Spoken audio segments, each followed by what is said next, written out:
Every reliable file system hides a quiet discipline behind it, and today we're going to look at one of the most elegant examples. It's called journaling.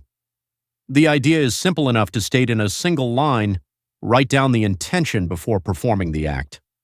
That small habit is the reason a crash, which used to mean hours of disk checking, now means just a few seconds of replay. So let's pin down the concept a little more precisely.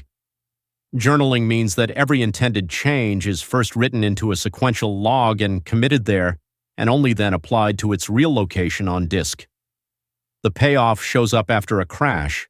Instead of scanning an entire volume looking for damage, the system just replays or discards a short log. A journal doesn't prevent crashes. It makes the state after a crash knowable in bounded time. And this is where expectations tend to drift. A journal keeps the structure of the file system coherent, no orphaned inodes, no block claimed twice, and it bounds recovery time to seconds instead of hours. What it does not do is save the write still sitting in cache when the power dropped. Only fsync earns that guarantee, and it has nothing to say about failing hardware. A dying disk or a flipped bit is a different problem, solved by checksums and RAID, not by the log. So let's walk through what actually happens when a write is journaled. First, the intent goes into the log, a single sequential append, cheap and fast. Then comes the commit record, and this is the atomic moment. Before it, the change never happened. After it, it always will. Only then is the change applied in place, scattered across the disk where it truly belongs. Once that's done, the journal space is released for reuse, and if the machine crashes anywhere in between, recovery is simple. Replay what was committed, discard the rest. To make that concrete, consider something as ordinary as moving a file from one folder to another. Under the hood, a rename touches at least 3 structures. The source directory loses an entry, the target directory gains 1, and the inode's timestamps get updated. Crash between the first 2 steps, and the file is simply gone, unlinked from one place, never linked into the other.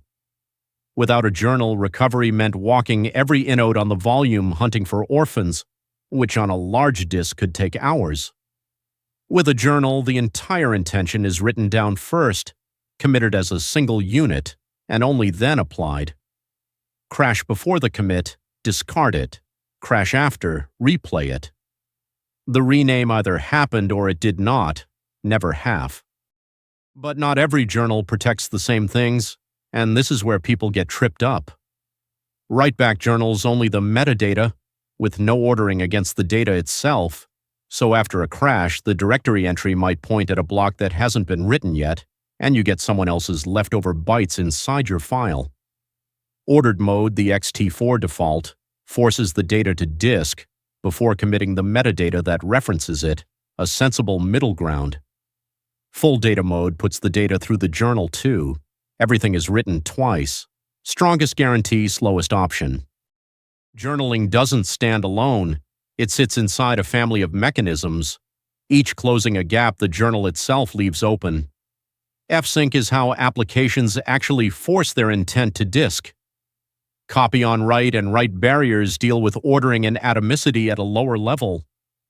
Checksums catch the corruption journaling can't detect, and RAID handles the hardware failures journaling was never meant to touch. Next in the series, mount. So, 3 ideas to carry with you. A journal protects the shape of the file system and gives you a fast recovery. It does not promise that your last write reached the platter. The commit record is the line in the sand. Before it, discard. After it, replay. And the modes are simply a negotiation between speed and safety, which is why ext4 lands on ordered by default. Everything else follows from one sentence. Write down the intention before performing the act. See you in the next one on Mount.